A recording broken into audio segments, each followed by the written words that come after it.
Welcome to Savvy Business, Life Unscripted with your host, Christina Rivera, where our guests share their wisdom and valuable business tips, empowering our audience to expand their personal potential. Hi, Ben. Hi, Claire. Welcome to Savvy Broadcasting, a Life Unscripted for our Life After COVID series. I'm so grateful to have you both here. This is such a great topic that we're going to talk about because you've written a book and it has a very interesting story. You wrote your book post-COVID. It's leading beyond a crisis. That couldn't be more relevant to what people are going through right now and have been going through the whole post-COVID life. And how do we get started? How do we push our businesses forward or reinvent our businesses if that need be? We spoke, Ben, before our interview, how a lot of people just had to reinvent. But you have a very interesting story on how you both came to coming together and writing your book. Share with our audience a little bit about your backstory. Ben, why don't you go forward? Sure. Claire and I met through a mutual friend. What was it, December or January this year? I can't remember exactly when we met. And we were told that we would get along like hell on wheels. And sure enough, that's exactly what happened. I mean, Claire's in New Jersey. I'm up in Vancouver, Canada. We've never met. We're doing the Harry Met Sally thing. And Claire and I, we're having some conversations about leadership, and we were noticing that everybody's talking about the here and now. Everybody was talking about, oh my God, we're in a crisis, and what do we do, and how do we act? And nobody was talking about what's next. Nobody was talking about, okay, it's important. We need to take care of our people. Yes, we need to make sure we're safe. Yes, absolutely. No question about any of the things. But what's next? Where do we go from here? Because COVID's not going anywhere. I mean, remember in March when we thought, okay, it's going to be 2 weeks. We're going to go home for 2 weeks, and we're going to be slightly inconvenienced. And in 2 weeks, we're just going to go back and we're going to go on with our lives. It never happened. Well, that never happened. And, so people have been for the last 6 months living with a Band-Aid on and a bunch of duct tape wrapped around everything. And our view was and is that we need to keep one eye on the horizon. We always need to be looking up at this next because, yes, things are going to change. The life is dynamic. Things have always been dynamic. We are always living in a period of change. But if you're not focusing on that change, if you're not focusing on what's next, if you're not looking at about, okay, how do I adapt? How do I navigate? How do I look at, and see what's coming up over the next hill? Yeah, we're going to be in trouble. So what we did is we created a 12-part podcast. And that podcast series, the shortest episode is about 20 minutes, and we did 3 that were about an hour long, and it ended up being 6 or 7 hours worth of great material. And Claire and I looked at each other and went, there's a book in this. And we said, yeah. So we started, transcribing it. Claire, you did the lion's share work. Thank God for YouTube that, be able to download it and then edit it down. And we took a look at it and went, there is some amazing material in this. Why don't we do this as the conversation? Yeah. So the book is, and I'll let Claire take it from here, but the book is really a conversation between Claire and I, back and forth, about what we've experienced, what we think other people have experienced, and how to move forward. So I'll let Claire take it from there. Yeah. Thanks for that great lead in. What's interesting is the creation story of this book, as Ben described it, and as I'm kind of hearing him play back kind of what we went through, is a little bit of us walking the talk, right? So the bulk of our conversation was around, while it is necessary for businesses to focus on the near-term firefighting, keeping the lights on, the people paid, the workspace is safe, it is also incumbent upon leaders to continue to move forward and lead forward, and plan for the future. And so, the conversation, our original Get to Know You conversation that morphed into this 12-part YouTube series that then became this book, really was kind of a bit of that walking the talk ourselves, saying, okay, there were certain parts of our own businesses that slowed down, that, went from clients wanting to look, through a long-term lens to really sort of downshifting their work and their engagements with us. And rather than us just sitting there accepting that and hibernating along with them, we said, let's take this opportunity to grow our separate businesses, but also collaborate on some other business, in new and inventive ways. Mm-hmm. So it really kind of became a very practical application of what we talked about in addressing leaders and saying, the really forward-looking companies used this opportunity to get creative, to pivot, and to keep their businesses moving forward. And that's in fact what we did through the book. Yeah, I love that, Ben and Claire. And it's interesting. I spoke to Ben just before we got started here. And one thing that came clear for me is some of the businesses doing best are the ones that aren't living in the past saying, oh my gosh, everything's falling apart, the sky is falling. But the ones who immediately pivoted and said, okay, what do our clients need now? And how do we deliver it? And one perfect example, I told Ben before our interview, a friend I know had all of her clients through a gym that she'd worked at for 20 years, and she's known to get her clients through that space. And when we're on lockdown and we don't know when gyms are opening, she's like, okay, now what? And so she just had a conversation with her clients and said, hey guys, I want to work out with you. And they're like, so do we. So they've worked out a plan with all of her clients to meet on Skype and to continue the training with her clients. And now she's actually doing much better because she's not having to give that piece to the gym. So, I love that pivoting, that story of how she's like, okay, clients, I want to be here for you. How do we help you? What can I do for you now based on where we're at right this moment? Well, and I think there's some amazing stories of creativity that have come out and will come out of this. I mean, you take a look at the microbreweries. The microbreweries were, all set to fold. There was no question about it. They were going to fold because how are we going to get our stuff to the liquor store? How we can get ourselves to the restaurant? Nobody's buying, blah, blah, blah, blah, blah. An amazing amount of liquor stores go, wait a second. The main ingredient in hand sanitizer is alcohol. We know how to fill bottles. We got the equipment to fill the bottles. We certainly have the equipment to make alcohol. Mm-hmm. And it's amazing how many of these microbreweries turned around and said, okay, we can do small batches. Instead of doing small batches of alcohol, we'll do small batches of hand sanitizer. Mm-hmm. And, they may not have made as much as what they would have with the beer, but, they were able to keep the lights on. They were able to keep the staff going. They were able to, keep their customers and build a brand new audience. So there's going to be thousands of stories that come out of COVID of people that sat there and said, okay, lemons, lemonade, which way do we want to go? Yeah, absolutely. And I think no matter what business you're in, there's ways to pivot in which gifts you have and what talents or services you have to provide to deliver it in a way that you can get it out there to people who need it. You just have to get creative and figure that out. Now, share with me when you got your book started, how the conversations developed and what you learned through your conversations together. Claire, you're up.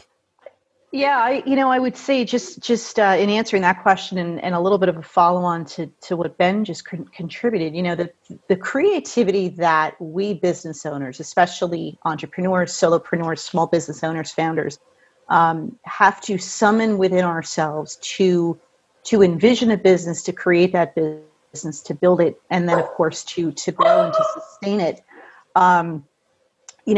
Is the same creativity that is now called upon to do some of the things that we're talking about. The microbrewing industry, perfect example of demonstrating flexibility and creativity.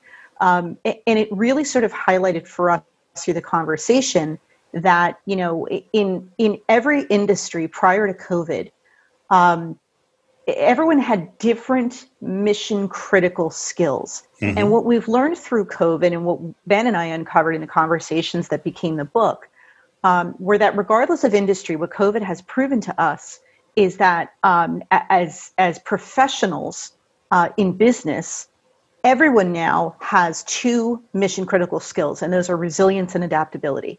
Mm-hmm.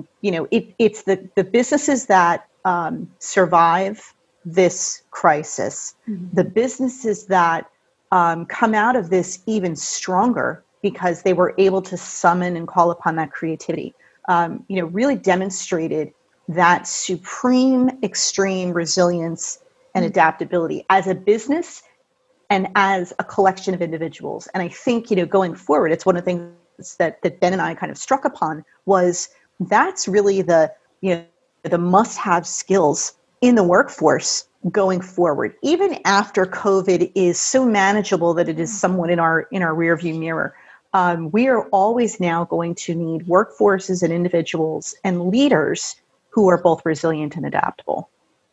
Yeah, because COVID is not going to be the last crisis we go through. It may not be worldwide. It may not be as dramatic as this, but we've had many. I mean, I've gone through 4 major catastrophes in my lifetime. I'm assuming this is not going to be my last. So the businesses that can sit there and say, okay, what did I learn from this? I've been kicked in the teeth. I've been kicked to the ground. I got up. I dusted myself off. What did I learn from this that's going to make me better? And how do I adapt to be able to make sure this particular thing doesn't happen to me again? Something else is probably going to happen. But you need to sit there and say, okay, how do I move forward and how do I make myself better? How do I make myself resilient? I have a phrase that says the glass isn't either half full or half empty. It's refillable. Ooh, and if we take a look at the glass being refillable, there's always new opportunities. There's always different things you can do. It's a matter of sitting there going, just because I've always done it this way doesn't mean that's the way we've always have to do it. And that, I think, is a skill that a lot of business leaders right now are either going to learn, are going to either adapt, or they're going to die. Yeah, I love that you mentioned that, Ben and Claire. It makes so much sense because I think right now what businesses can take away and employees is that adaptability and resilience that both the business owner and the people working for the business can be like, okay, what do I have to offer? And in a greater way, how can I help the company through this? Instead of thinking, I think what happens for a lot of people working in business is you get stuck doing things a certain way and you're like, well, I'm not used to doing something different, but you can change it about and you can all decide to do something and bring your gifts to the table a little bit more differently to serve the clients and the company. And I think on that point, we are now in a world that better tolerates and encourages and empowers and enables that type of flexibility and, again, adaptability. The big comparison that everyone has made to this global pandemic is the Spanish influenza of 1918. Well, back then, over 100 years ago, the world was not as equipped to let businesses pivot, right? You couldn't go to a remote, virtually enabled workforce. All of the industries were essential workers. You didn't have that luxury. The amazing thing about the time we live in now is, global pandemic or no, we are in a time when business leaders and employees themselves can create the world they want to live in. And I'm not talking about artificial intelligence and alternate realities and all of that. But, we saw quite steadily the rise of the gig economy before COVID hit. And I think that was serendipitous in a way because the workforces, the modern companies, and the businesses that chose to see this as an opportunity to pivot and to do things differently and do them better, had already started to avail themselves of this value of the gig economy, that not everyone has to be on the payroll, physically tied to a desk, physically attached to your benefit structure, but that you could tap into different expertise as you need them from people that can play within their genius zone.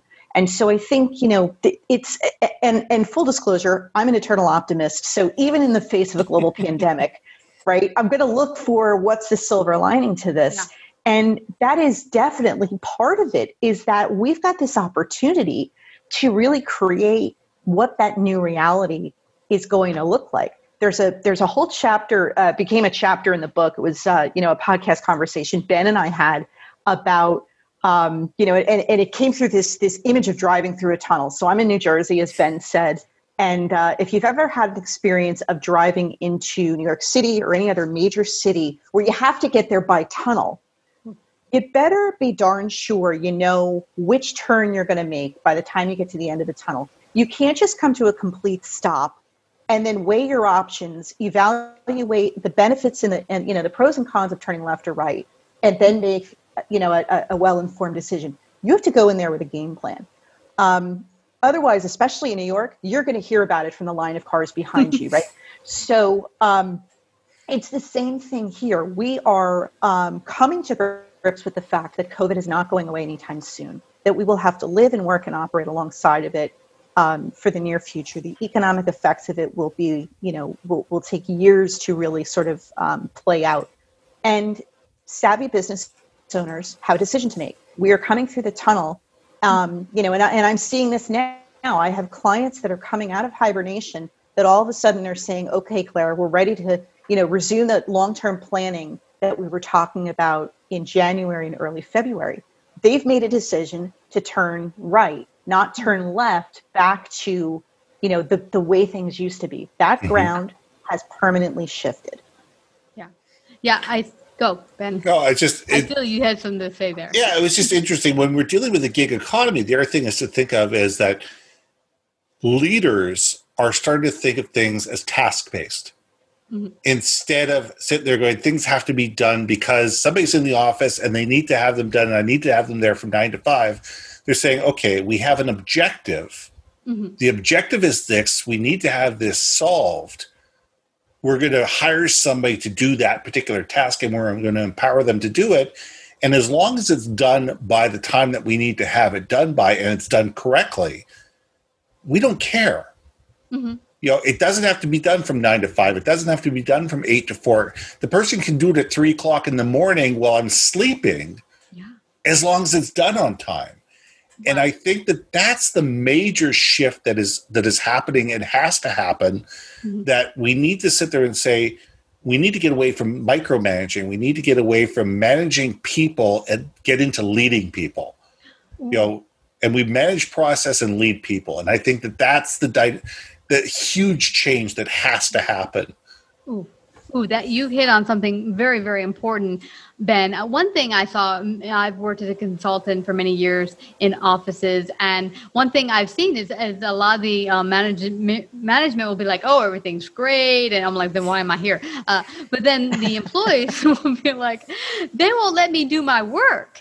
Now, vice versa, I will see employees who are there, like you were just saying, for 8 hours when they really do not have enough work to fill their job. And or they're very good at looking busy. Looking busy, yeah. And I don't know where I saw this report, but it was said that most employees could get their job done in probably about 6 hours, if not less.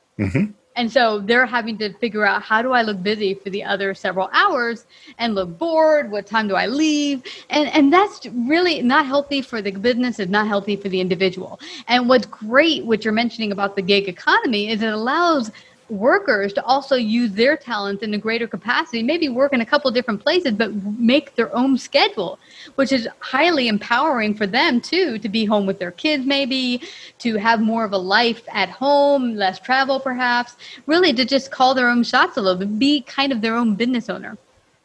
Yeah. And it's a huge shift, right? Because as you commented, it's also a shift from managing people to leading people, but it is also a shift from managing by objective to managing to an outcome. And there's a big difference, right? We had seen that shift to assigning objectives, managing expectations, being clear about that.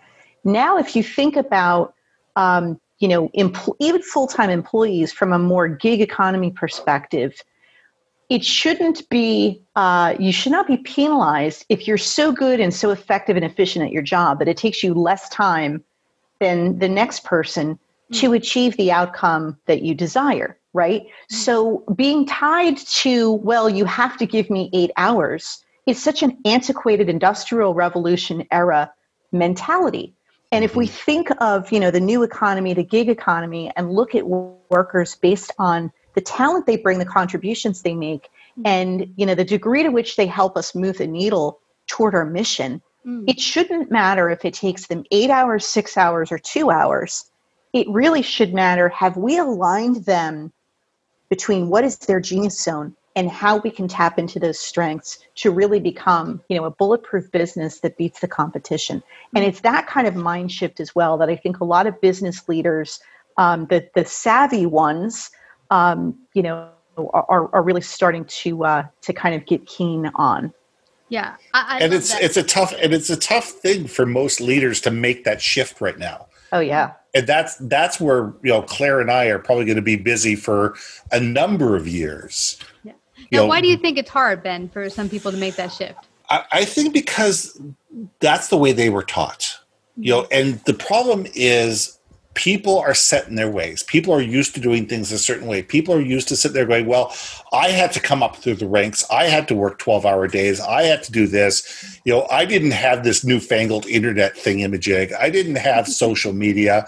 We had to go out there and actually make 50 cold calls a day. So what, when you look at a sales rep and go, why isn't they making 50 cold calls a day? It doesn't look like they're doing anything, but actually what they're doing is they're using technology to their advantage to be able to communicate in the way that their clients or their potential clients resonate with. Yeah. And because we don't something that we don't understand, we're fearful of it. It's change. People are scared of change. And if we can't communicate the why behind the what of the change, we're in serious trouble. And people need to understand, listen, we're coming back to the office. This, and this have changed because of COVID. There's policies that have changed. There's procedures that have changed. Our clients have changed. Our objectives have changed. Our purpose has changed. Some things are big that change, and some things that are small that changed. But if we're not able to communicate the why behind it, people are not going to get on board with those changes, and they're going to try to go back to the way they always did. And that's how businesses are going to fail. Yeah, I can totally see what you're talking about here. And if people are willing to look at how we can use technology to our greater advantage, a good point to this, many years ago when I first started my biz, I liked phone calls. So I listed only a phone number on my website. And someone said they were angry because they wanted to email or text me and they didn't have the option. And I said, well, just give me a call and leave a message. It's like, I don't like that form of communication. Like a lot of clients today, they don't want to be talking by phone. I want you to text me or I want you to email me. And so, then I learned, okay, give the client what they need. What's the best form of communication that works for them? And maybe sales-wise, it's having some conversation via text or email, and then possibly later down the line in person. But, dealing with your client and meeting them where they're at. It's one of, Ben, I think it's either chapter 1 or chapter 2 that we bring up a really sophisticated topic called stupid simple. Yes. Yes, it's very really technical. Right out of the gate, we went highbrow, super sophisticated.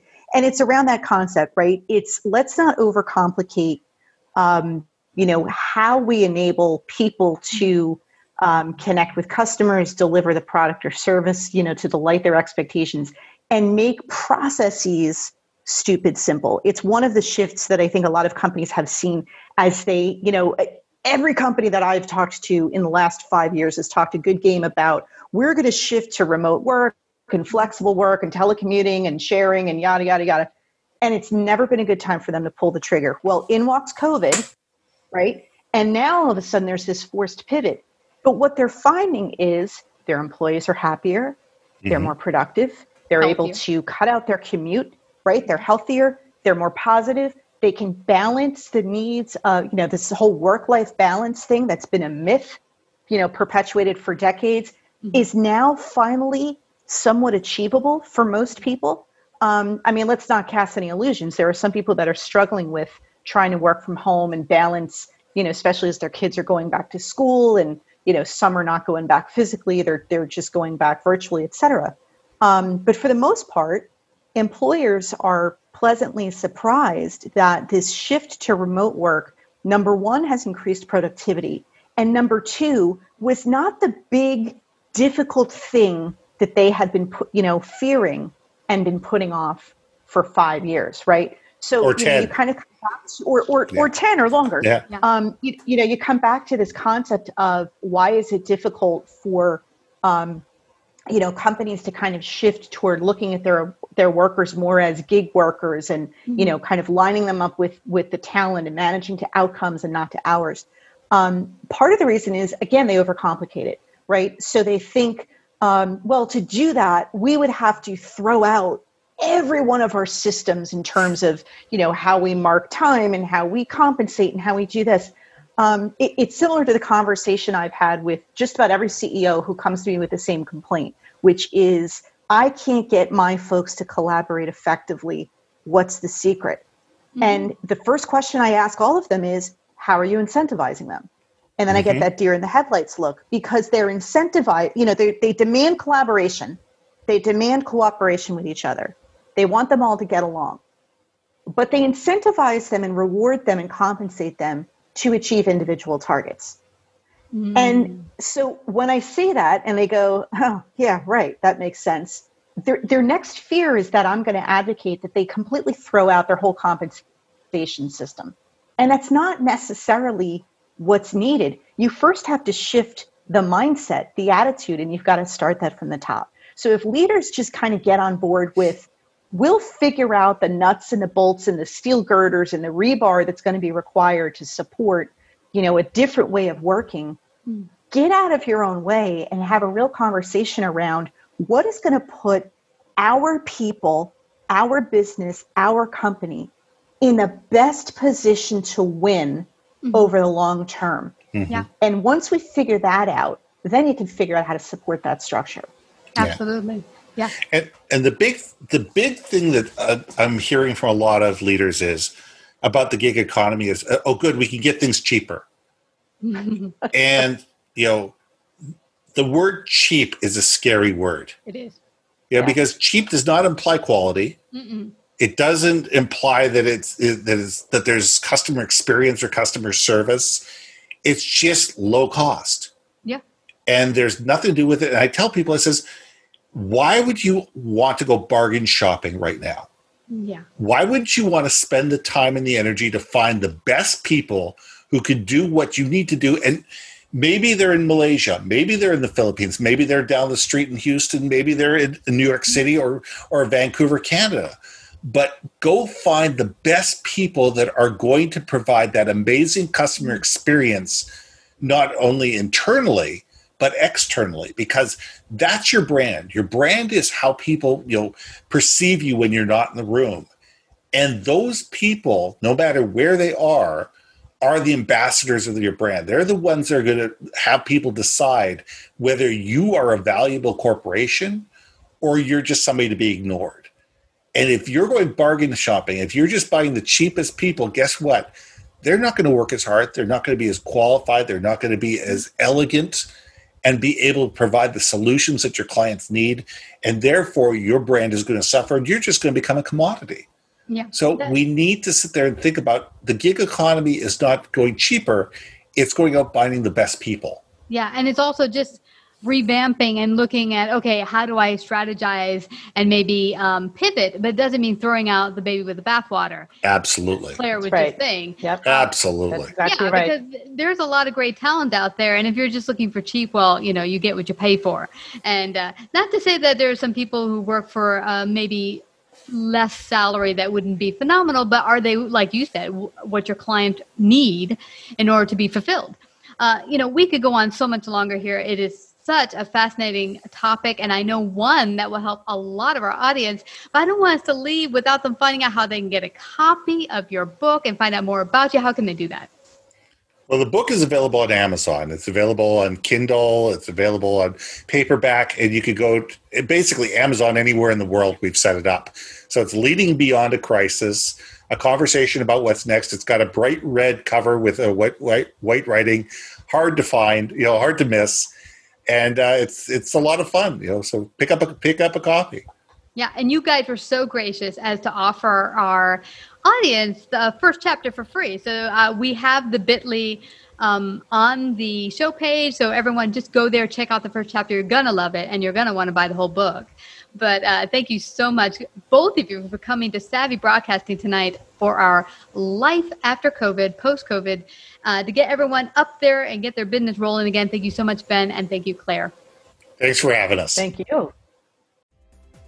If you like this episode, please share. To hear more Savvy episodes and Savvy Biz tips, go to lifeunscriptedradio.com. To become a guest or participate in paid sponsorship, email us at Christina@lifeunscriptedradio.com.